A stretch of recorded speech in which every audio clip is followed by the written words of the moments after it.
Bismillahirrahmanirrahim. Assalamualaikum warahmatullahi wabarakatuh.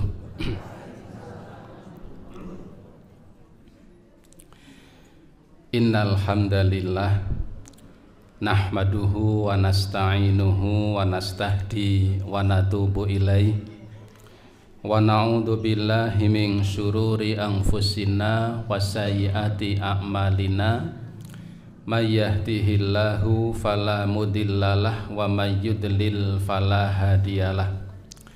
Asyhadu an la ilaha illallah wahdahu la syarikalah wa asyhadu anna Muhammadan abduhu wa rasuluh. Allahumma sholli wa sallim wa barik ala nabiyyina Muhammadin wa ala alihi wa ashabihi wa man tabi'ahum bi ihsanin ila yaumiddin. Wa qalu subhanaka la ilma lana illa ma 'allamtana innaka antal alimul hakim.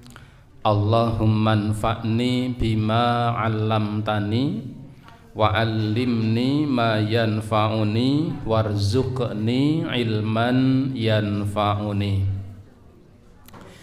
Ibu bapak sekalian, para jamaah rahimakumullah, alhamdulillah, marilah senantiasa kita haturkan syukur kita kehadirat Allah Subhanahu wa taala.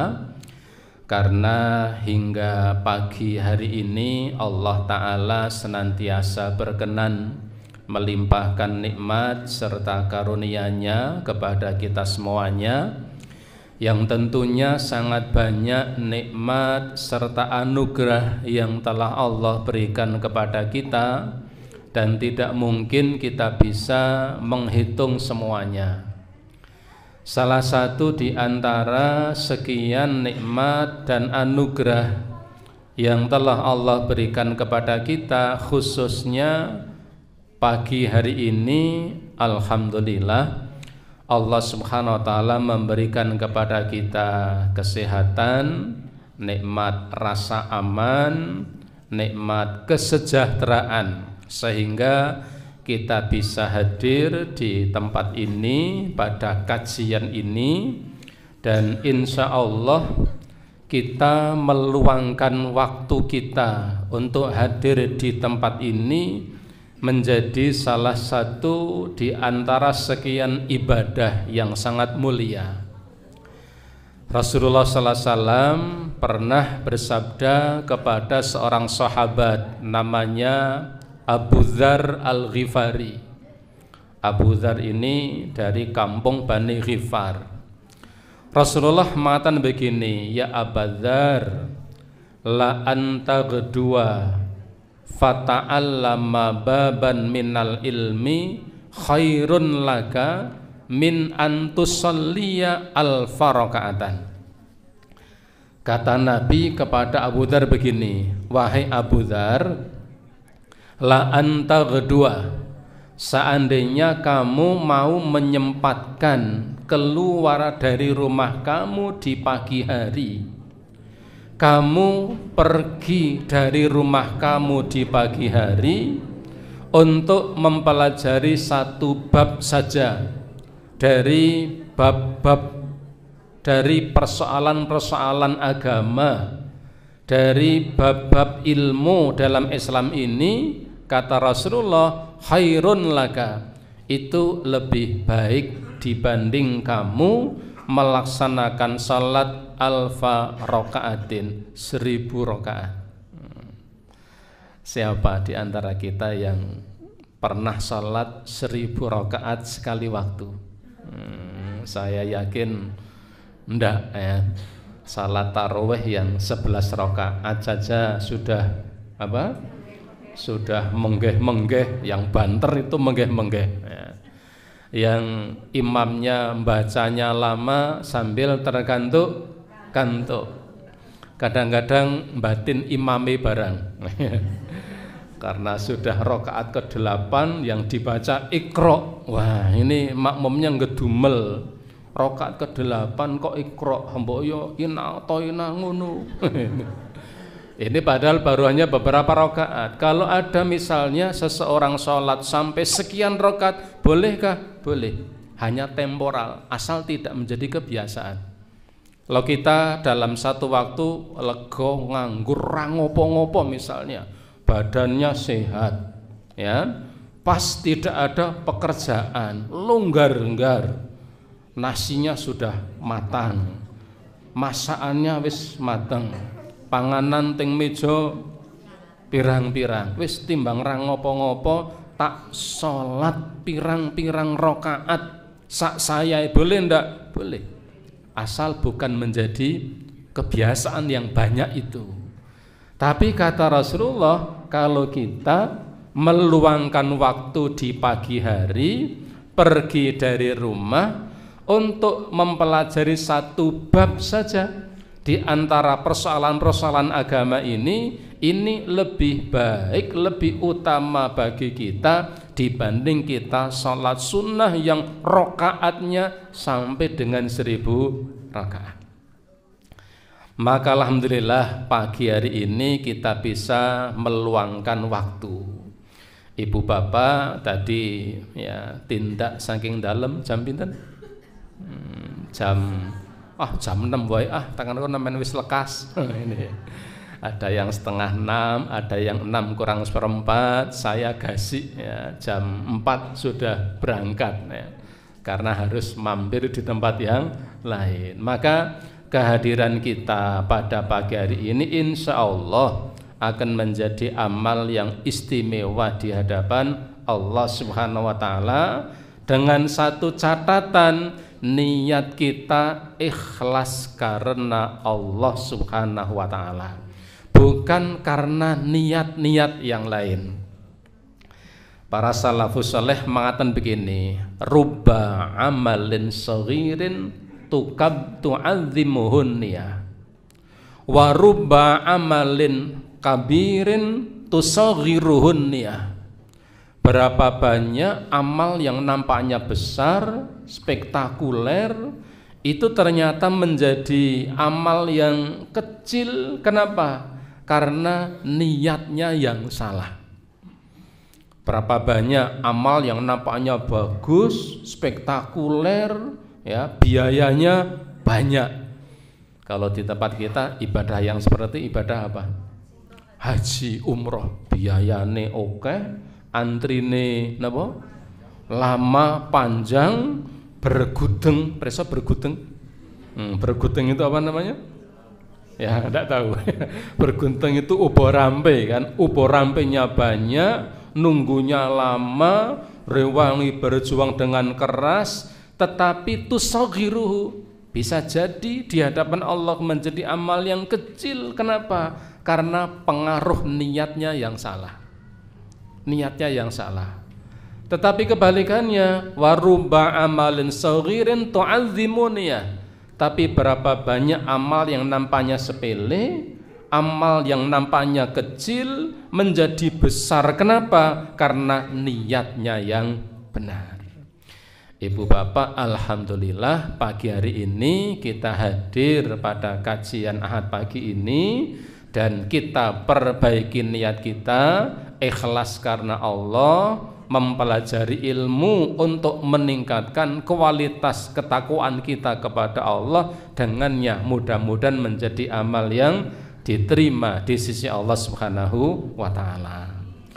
Salawat dan salam tidak lupa semoga tercurah atas Nabi Yuna Muhammad sallallahu alaihi wa alihi wasallam, yang semoga terlimpah pula kepada seluruh keluarganya dan semua umatnya yang istiqomah di jalan Allah ini sampai hari kiamat kelak. Ibu bapak sekalian, para jamaah rahimakumullah, karena ini masih di bulan Syawal ya, dan tanggalnya tanggal berapa ini sekalian? Tanggal Syawalnya tanggal 20 atau 21? Wah, nek 20 saya kesregepen bodoh. Tanggal 21 Syawal. Ibu bapak ngaten, salah satu tradisi para salafus saleh, kebiasaan para salafus saleh itu, salah satu di antara sekian kebiasaannya itu ketika mereka selesai dari bulan Ramadan lalu memasuki bulan Syawal, mereka bersungguh-sungguh berdoa kepada Allah supaya ibadah Ramadan mereka diterima oleh Allah Ta'ala. Itu tradisi mereka, bersungguh-sungguh berdoa kepada Allah agar supaya ibadah Ramadan mereka diterima oleh Allah Subhanahu wa Ta'ala. Kesungguhan mereka itu nampak pada dua hal. Ini dijelaskan oleh Imam Ibnu Rajab dalam kitab Lataiful Ma'arif. Kesungguhan mereka itu nampak pada dua hal. Pertama, kesungguhan mereka itu nampak pada mereka tidak hanya sekali, dua kali, tiga kali berdoa kepada Allah supaya Ramadannya diterima oleh Allah, tetapi mereka berdoanya berkali-kali.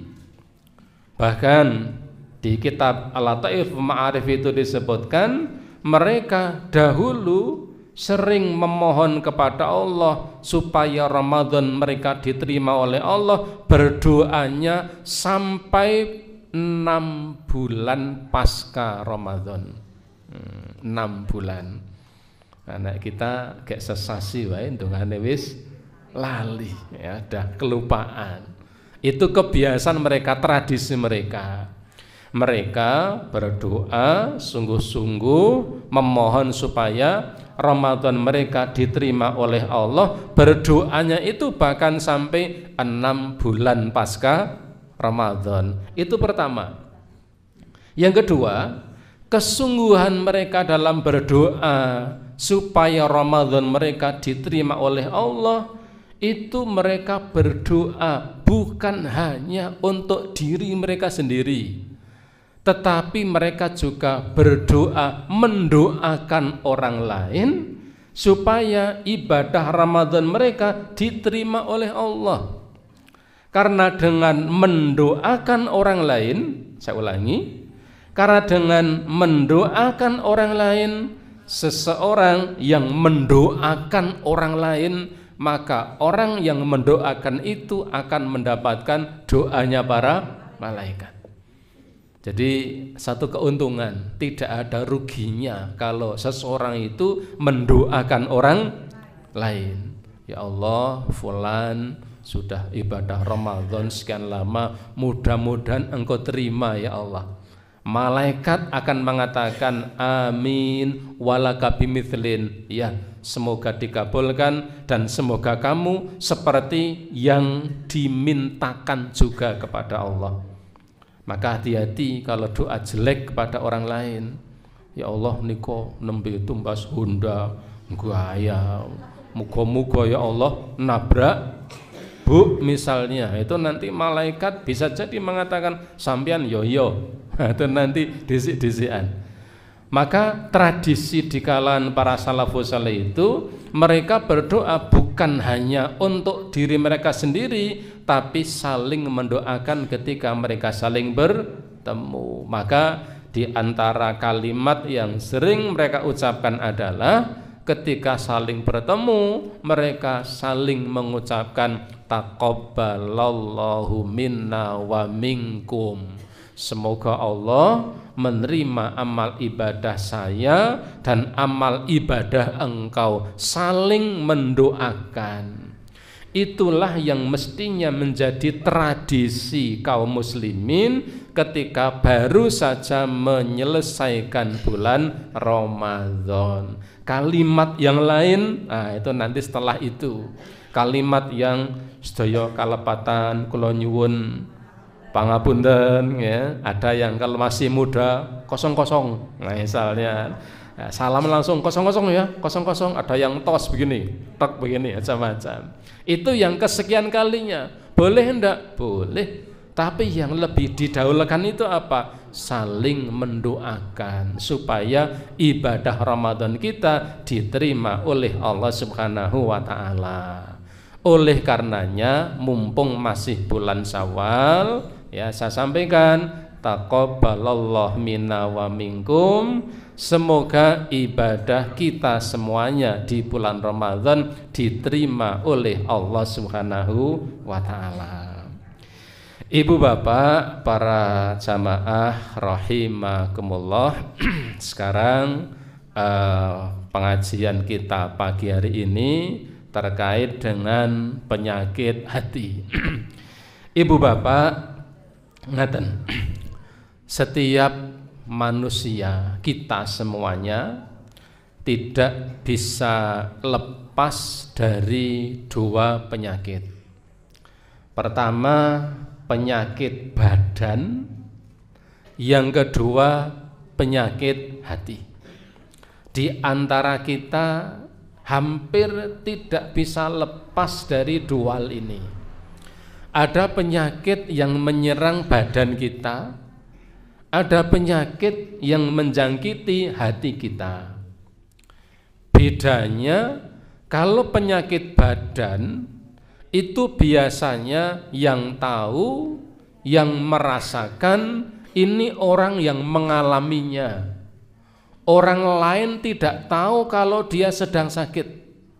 Kalau kita misalnya kita sakit, ya, kita kena penyakit misalnya, ada penyakit macam-macam, ada yang hipertensi, ada yang migrain, kemudian ada penyakit jantung, ada penyakit apapun. Penyakit-penyakit seperti ini, kalau kita yang mengalaminya, yang tahu itu kita. Orang lain tidak tahu. Orang lain itu ngertine sehat. Sementara yang merasakan itu sedang bertarung, berjibaku menghadapi sakit yang dideritanya. Maka ibu bapak, kita sering mendengar ketika ada teman, ada sahabat, ada famili, kemudian tahu-tahu kita dengar informasi meninggal dunia. Kemudian kita spontan mengucapkan inna lillahi wa inna ilaihi rajiun. Ada terusannya napa? Kayane ke sehat wae itu. Kayane ke sehat wae. Kalau penyakit badan menimpa kita, itu yang tahu kita. Orang lain tidak tahu. Bahkan kadang-kadang ada kezaliman yang tidak disengaja. Karena orang lain tidak tahu, maka kita diberi beban pekerjaan, tugas, amanah yang diberikan oleh orang lain, dan kita jangan nyalakan mereka. Wong aku kegek loro kok malah dikongkan-kongkon. Jangan salahkan dia tidak tahu. Kalau tahu itu tidak akan mungkin menyuruh mengamanahkan. Itulah kalau penyakit badan. Penyakit badan itu kalau menimpa kita, yang tahu kita, orang lain tidak tahu. Berbeda dengan penyakit hati. Penyakit hati itu sering-seringnya penderita penyakit hati itu merasa dia sedang dalam keadaan baik-baik saja. Ngertine apik-apik wae. Sementara orang lain melihat, wah iki wong wis parah. Dia tidak merasa kalau hatinya itu ada penyakit. Sementara penyakit itu sudah bisa dideteksi, dilihat, bahkan dirasakan dampaknya oleh orang lain. Tapi orang yang berpenyakit ini merasa sedang apa? Sedang baik-baik saja. Ibu bapak, begini.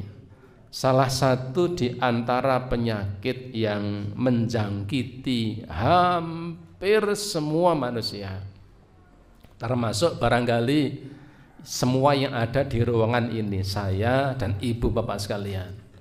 Penyakit yang hampir menjangkiti semua manusia, penyakit hati, ini adalah satu penyakit yang namanya hasad. Hasad itu bahasa Jawanya napa? Hasad itu iri. Apalagi selain iri, hasad itu ya meri ya. Nanti kalau tidak dikendalikan itu naik lagi, bukan hanya meri, bukan hanya iri, tapi nanti sampai pada tingkatan apa? Serai dan dengki. Itulah hasad. Ibu bapak rahimakumullah, Ibnu Taimiyah di dalam Majmu' Fatawanya mengatakan, ma khala jasadun min hasadin. Setiap jasad, setiap manusia itu hampir tidak bisa lepas dari penyakit yang namanya hasad. Setiap manusia, menjangkiti manusia biasa, menjangkiti petani karena tanaman cabai yang sebelahnya yo uripe lemu, yo ndadi, yo payu. Hasad muncul. Hasad muncul ya di hati para pegawai. Hayo ya, wong lih nampa SK yo bareng ya, mangkate jame yo padha, baline yo bareng, haneng kok kae kok iso tuku napa? Ya, kae iso tuku mobil, aku kok ora. Nek iki mesti ana sing ra beres. Nah, ini. Hasad ibu sekalian kadang menjangkiti para mubalek, menjangkiti para mubalek. Update status. Satu hari ngaji di 4 tempat. Ini. Satu hari ngaji di 4 tempat. Ada status, kemudian disampaikan sedang membina umat di daerah mana. Dan ganti jam lagi, alhamdulillah Allah anugerahkan nikmat kesehatan, bisa membina umat di tempat yang lain. Ngene dipamerke barang ya. Kemudian nanti yang membaca, wah ini wong ra beres ini. Itu dua-duanya podo-podo ora beres. Ibnu Taimiyah itu mengatakan begitu. Hasad itu penyakit yang hampir menjangkiti semua manusia. Al-laimu yubdihi. Kalau seseorang yang kadar hasadnya ini parah, maka dia akan menampakkannya. Dia akan menampakkan hasad itu.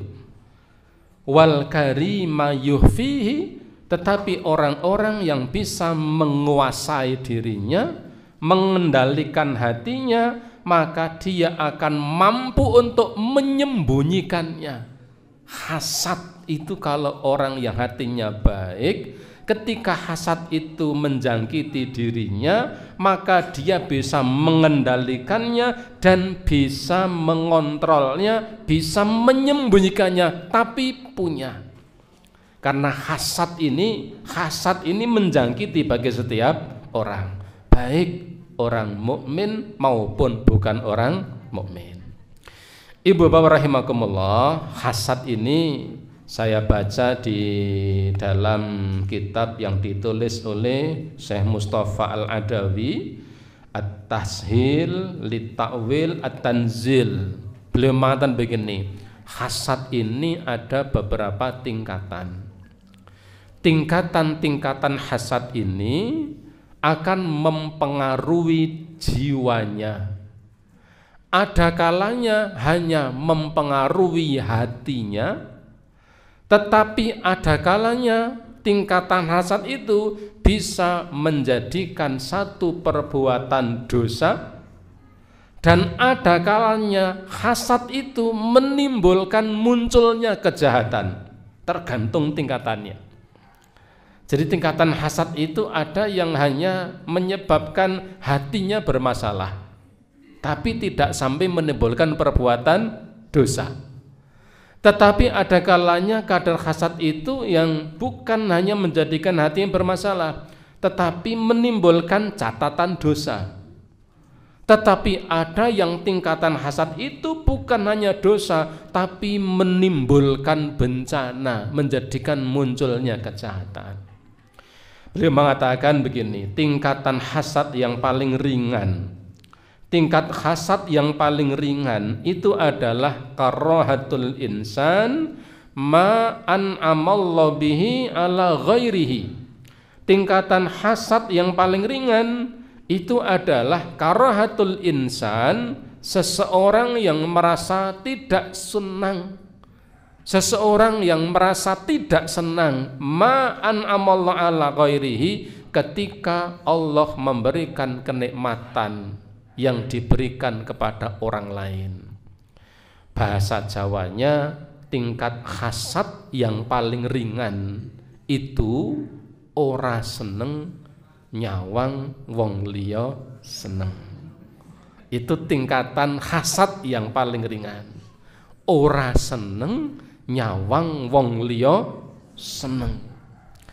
Tetangga mau Idul Fitri nyalini korden. Itu. Nyalini korden. Wong ya ora ngopo-ngopo itu. Ndak ada apa-apanya tetangga itu. Ya, nyalini korden kan biasanya tukangnya datang, pasang pakai pleaser, tok tok tok tok tok, ngintip jendela. Nganyari korden, ya. Wong lainnya nganyir korden kok teko rapi nak karepe dhewe. Ya. Ketika orang lain mendapatkan kenikmatan, kemudian dia tidak senang orang lain mendapatkan kenikmatan, ini menjadi tingkatan hasad yang paling ringan. Ketika hasad seperti ini hanya disimpan di dalam hati, tidak diucapkan, saya ulangi, ketika itu hanya muncul di dalam hati, disimpan, tapi rasane apa? Bergemuruh, sedina menjabrut misalnya, tapi tidak terucapkan, itu tidak akan menjadikan perbuatan dosa, hanya saja akan mempengaruhi hatinya. Pengaruh yang ditimbulkan di dalam hati ini tergantung bagaimana dia mengendalikan hasad itu. Maka filosofinya orang Jawa itu mengatakan begini. Saya dengar dulu pas masih kecil, ada pengajian di masjid sebelah itu, ikut sama bapak saya masih kecil. Ya, Pak Kiainya itu mengatakan begini, ada 3 kalimat ya, saya masih ingat. Beliau mengatakan begini, sopo wong sing seneng nyawang wong liya seneng, insyaallah uripe seneng. Itu. Nek ana wong seneng nyawang wong liya seneng, insyaallah uripe seneng. Tetangga ya pasang korden misalnya kan. Kemudian kita ngomong alhamdulillah, ayo ora melu tuku sesuk nyong nek badan rono lak ya iso nyawang-nyawang ya. Seneng. Tetangganya misalnya beli sepeda motor, api alus, alhamdulillah. Nyong wis suwe ya mesakake kae don duwe Honda kok kae ranti Honda dhewek, syukur nek iso tuku, matur nuwun, melu seneng. Ini ada catatan baik dalam hatinya, seneng nyawang wong liya seneng.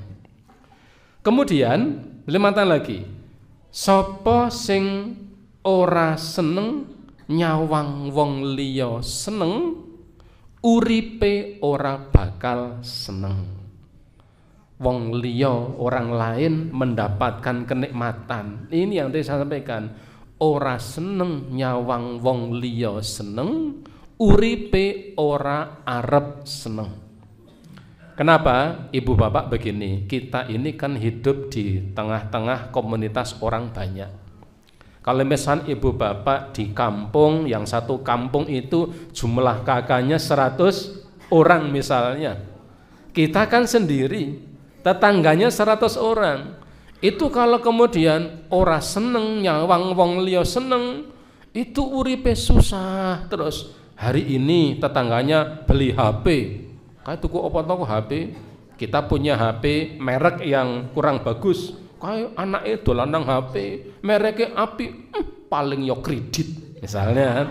Tetangga yang satu tetangganya beli HP, dia tidak enak hatinya.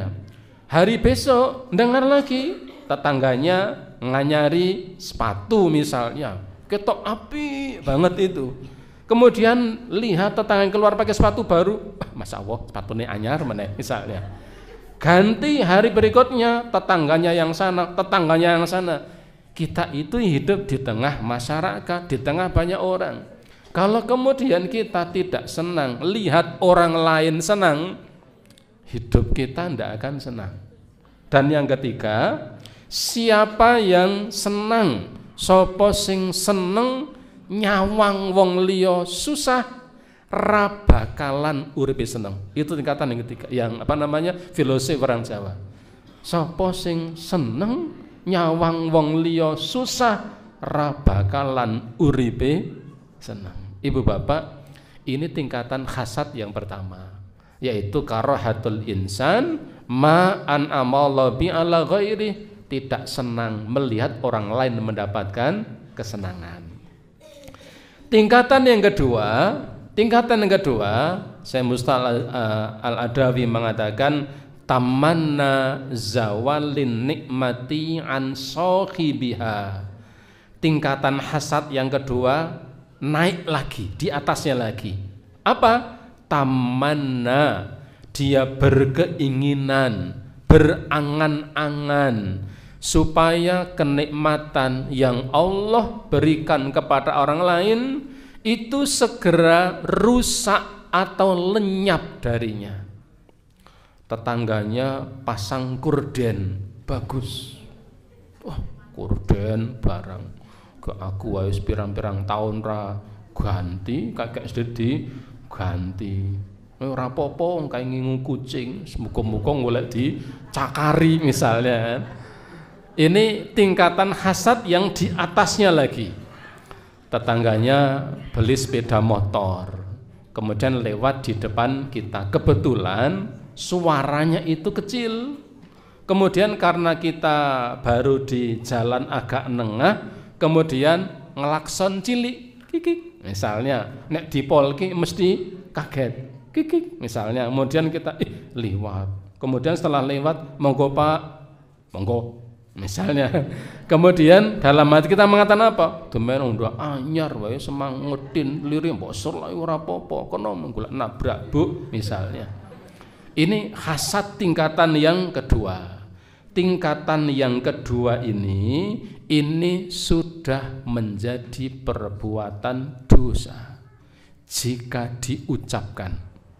Sudah menjadi perbuatan dosa, menjadi catatan dosa jika sudah diucapkan. Ibu bapak, kita harus ingat salah satu di antara zikir kita setelah sholat. Barangkali ibu bapak sering membacanya. Salah satu di antara lafal zikir kita apa? Allahumma la mani' lima a'taita wala mu'ti lima mana'ta wala yanfa'u dzal jaddi minkal jadd. Saya husnudzon, ya Bapak Ibu membaca itu setelah sholat, kecuali yang tidak, ya. Itu kata Rasulullah mengajarkan doa itu, Allahumma ya Allah la mani'a lima a'taita.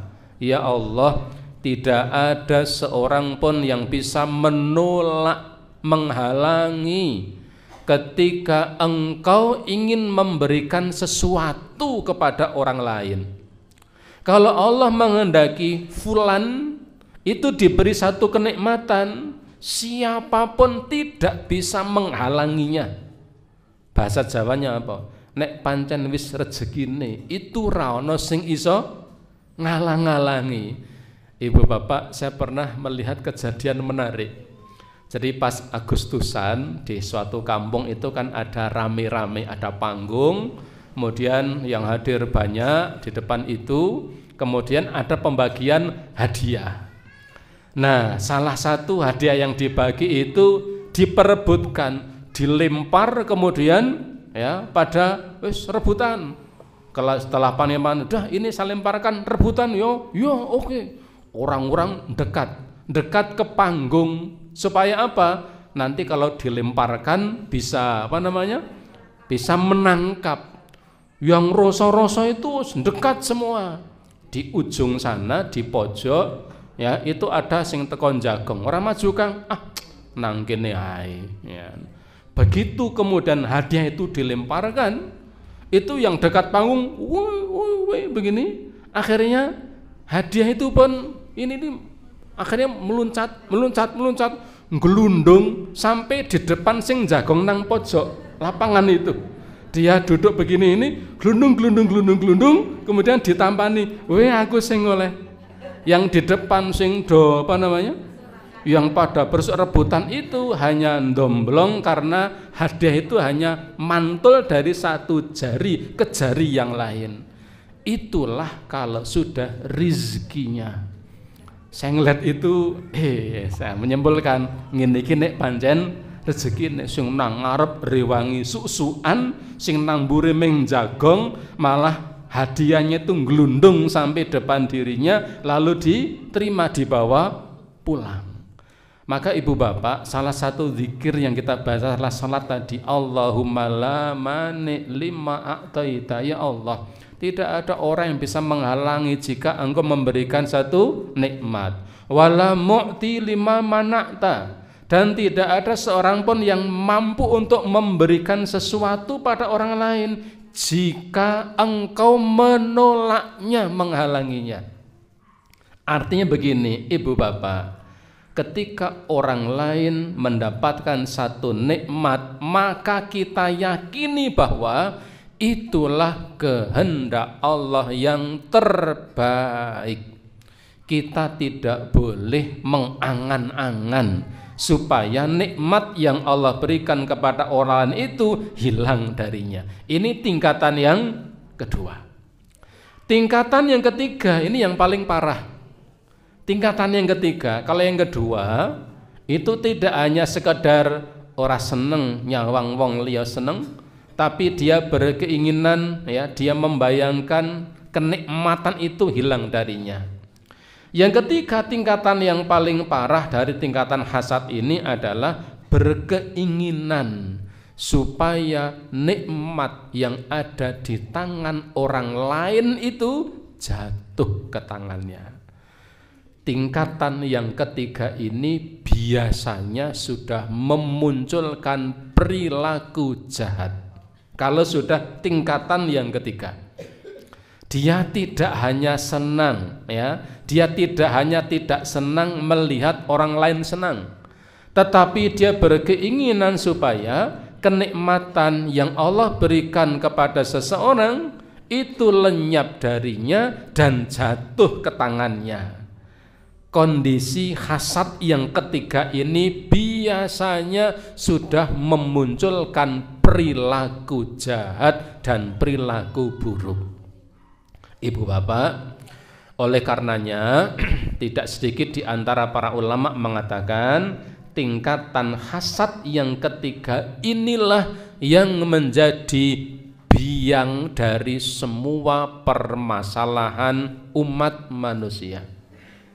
Tingkat hasad yang ketiga ini yang menjadi biang, ya, kalau orang dulu mengatakan biang kerok, menjadi biang kerok, biang masalah dari semua persoalan yang muncul di tengah-tengah manusia. Munculnya pembunuhan, munculnya pertikaian, munculnya pertengkaran, bahkan putusnya persaudaraan, itu kadang-kadang sebab utamanya adalah hasad. Ibu bapak, ingat, kita perlu ingat terjadinya pembunuhan manusia pertama kali. Siapa membunuh siapa? Qabil membunuh Habil atau Habil membunuh Qabil? Pokoknya bil. Men selamat ora salah kan? Ya, Qabil membunuh Habil, itu kan rentetan peristiwanya kan panjang. Kalau di dalam Al-Qur'an itu dijelaskan tentang kisah tentang kisah kurban yang dilakukan oleh dua putra dari Nabi Adam itu. Kalau di beberapa cerita kisah disebutkan bahwa salah satu di antara syariat Nabi Adam yang diberlakukan kepada putra-putranya adalah menikahkan anak-anaknya dengan cara disilang. Karena Qabil lahir punya saudari kembar, kebetulan kembarannya cantik. Kemudian Habil ini lahir ya punya saudara kembar dan kembarannya kurang begitu cantik. Akhirnya kemudian Nabi Adam memerintahkan Qabil untuk menikah dengan kembarannya Habil dan Habil menikah dengan kembarannya Qabil. Ternyata itu tidak diterima oleh Qabil. Dia mengatakan, wah kembaranku yo dadi bojoku, mosok dadi bojone Habil. Al-Quran kemudian menjelaskan, Nabi Adam pun memerintahkan kedua anaknya untuk berkorban, Kemudian keduanya pun akhirnya mengeluarkan korbannya masing-masing. Ketika itu ya Habil karena seorang peternak, maka dia pun mengorbankan ya seekor kambing yang cukup bagus, yang gemuk. Riwayat yang lain domba, riwayat yang lain tidak disebutkan, pokoknya binatang ternak. Sementara Qabil mengorbankan hasil pertaniannya dan dipilih yang kurang bagus. Ternyata yang diterima korbannya ini adalah korbannya Habil. Tanda diterima korbannya itu dengan cara apa? Dengan tanda bahwa korbannya disambar api, dilalap api, pertanda korbannya diterima.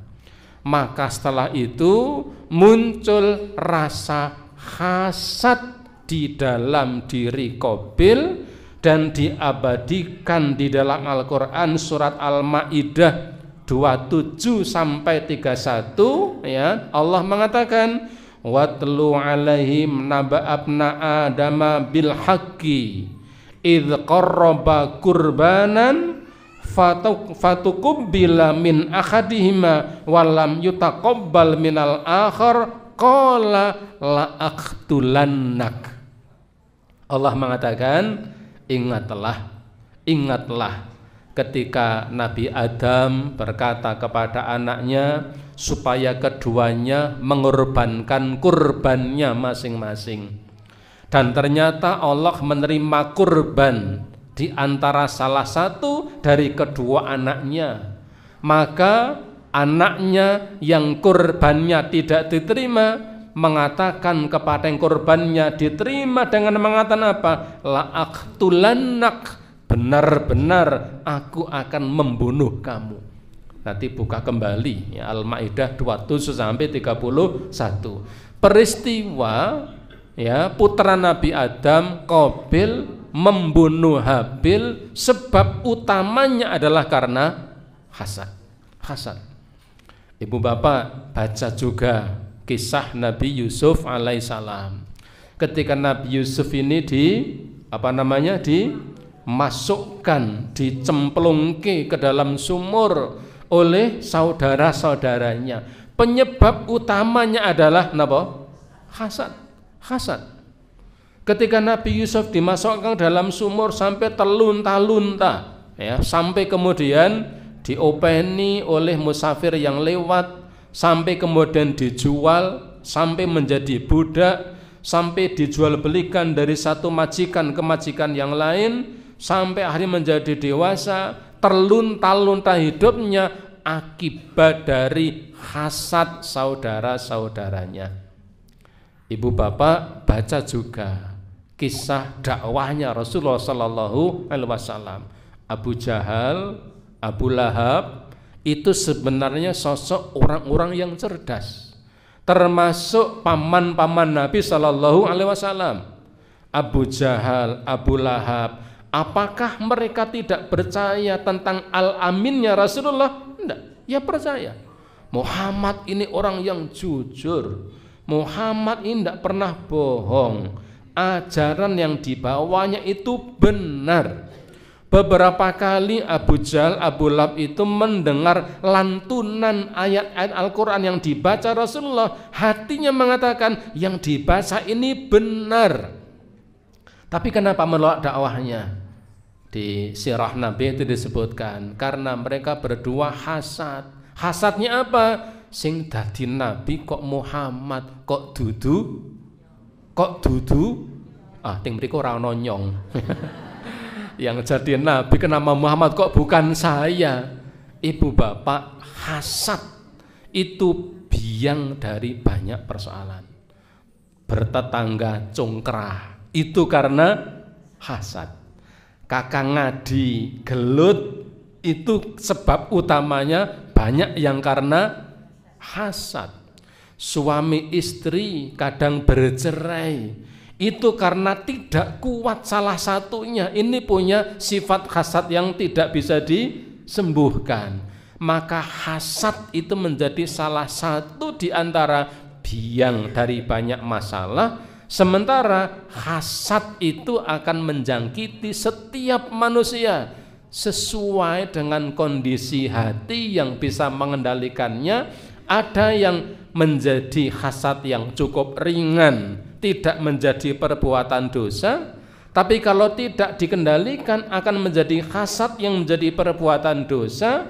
Dan ada kalanya hasad itu berakibat menjadi tindakan kejahatan.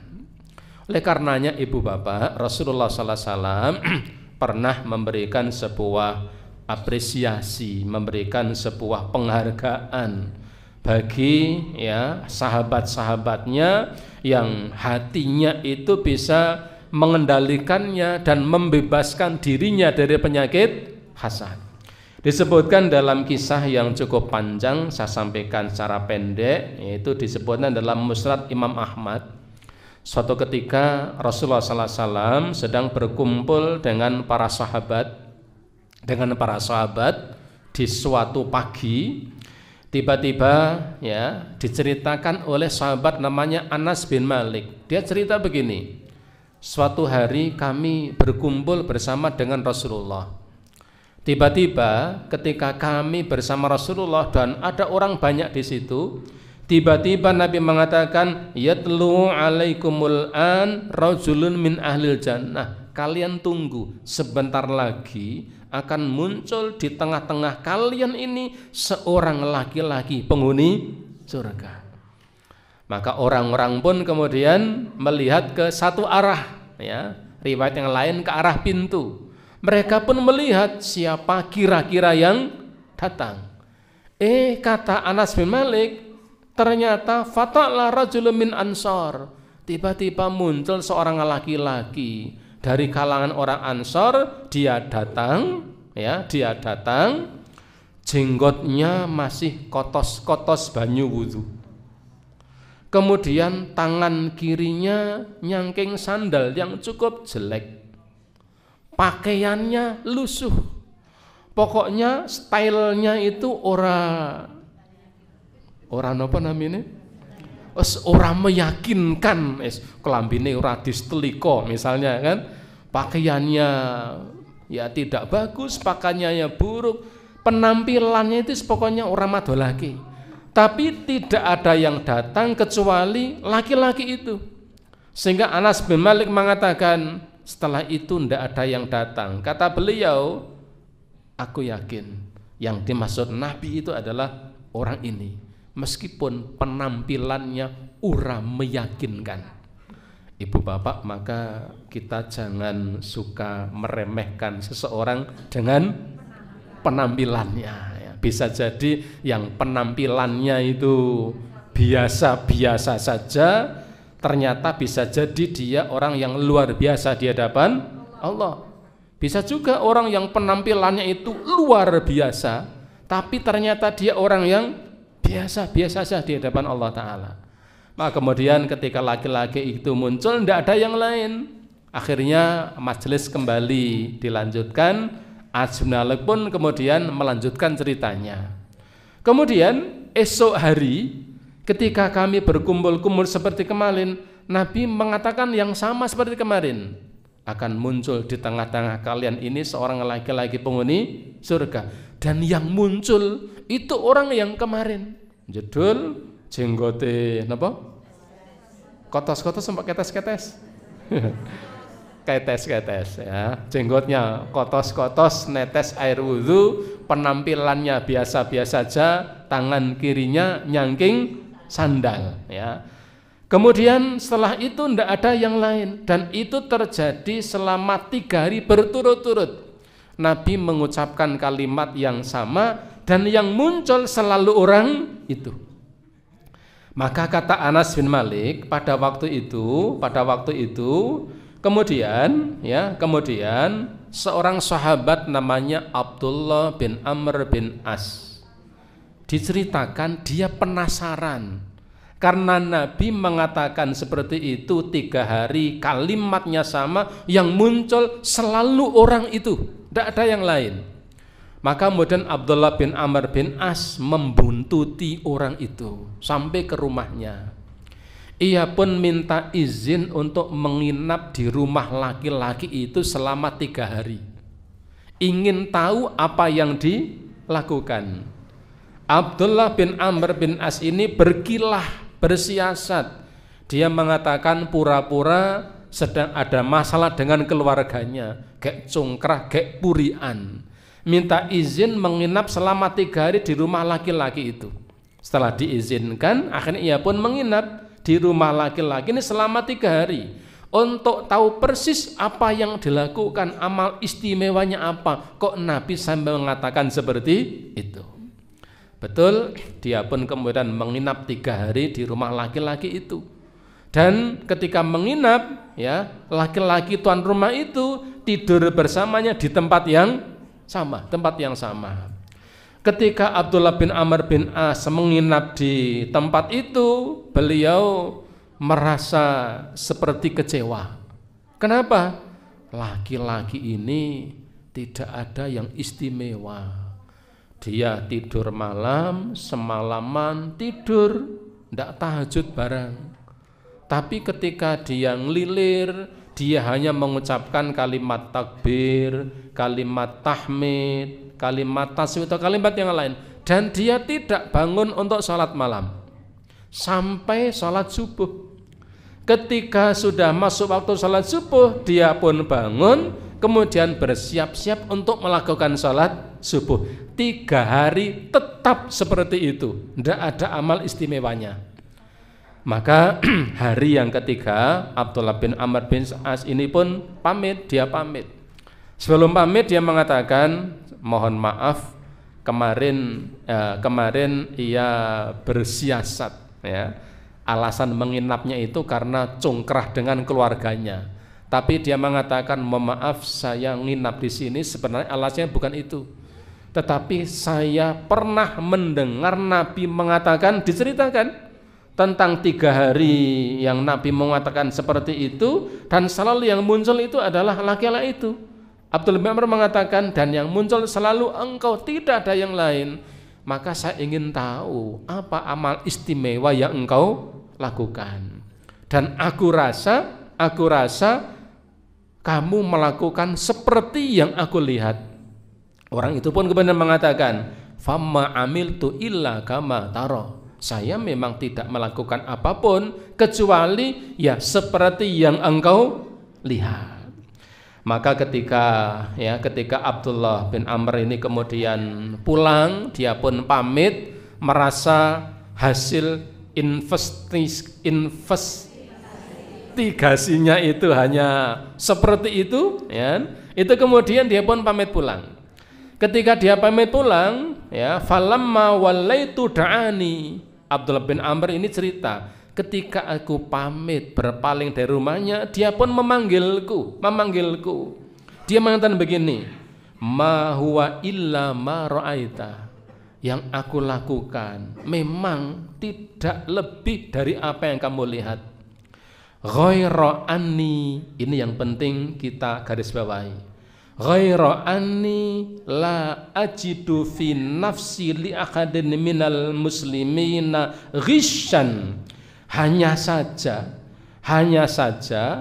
saya tidak pernah memiliki dendam kepada seorang pun yang ada di muka bumi ini. Wala ahsudu ahadan ala khairin a'tahullah iyyahu. Dan yang kedua, saya tidak pernah meri, saya tidak pernah iri, saya tidak pernah hasad terhadap apapun yang Allah berikan kepada seseorang. Dengan dua hal itu aku lakukan setiap malam, maka aku pun bisa tidur dengan nyenyak. Dendam saya hilangkan semuanya, hasad saya hilangkan semuanya, sehingga saya tidak punya rasa jengkel dan saya tidak punya rasa iri kepada siapapun yang Allah berikan nikmat kepadanya. Ketika ia mengatakan seperti itu, baru Abdullah bin Amr bin As mengatakan, hadhil lati balagat bika, ini yang menjadikan engkau mendapatkan derajat yang tinggi, hingga Nabi mengatakan akan muncul seorang laki-laki penghuni surga, dan ternyata adalah engkau dengan amal ini. Dan beliau mengatakan wahiyal lati lanutiku, dan itu yang barangkali aku tidak bisa melakukannya. Hasad, tidak senang melihat orang lain senang. Ternyata hasad ini menjadi biang dari banyak persoalan. Ibu bapak, kalau kita cermati, banyak persoalan di keluarga, bertetangga, sampai tingkatan bernegara menjadi kacau, menjadi tidak kondusif, menjadi pertengkaran, permusuhan, bahkan saling membinasakan, sebab utamanya adalah hasad. Sementara Ibnu Taimiyah mengatakan dalam Majmu' Fatwanya tadi, beliau mengatakan ma khala jasadun min hasadin, tidak ada satu jasad pun yang selamat dari hasad. Nah, mudah-mudahan kita termasuk hamba-hamba Allah yang Allah bersihkan dari sifat hasad ini, kecuali hasad yang diperbolehkan. Terakhir Rasulullah mengatakan hasad yang diperbolehkan hanya ada dua hal, kata beliau. Beliau mengatakan la hasada illa fisnatan, tidak boleh hasad kecuali pada dua hal. Pertama, ketika engkau melihat ada seseorang yang memiliki harta yang banyak, lalu ia membelanjakan hartanya di jalan Allah, kamu boleh meri. Kalau ada orang kaya membelanjakan hartanya di jalan Allah, kita boleh meri, bahkan harus meri.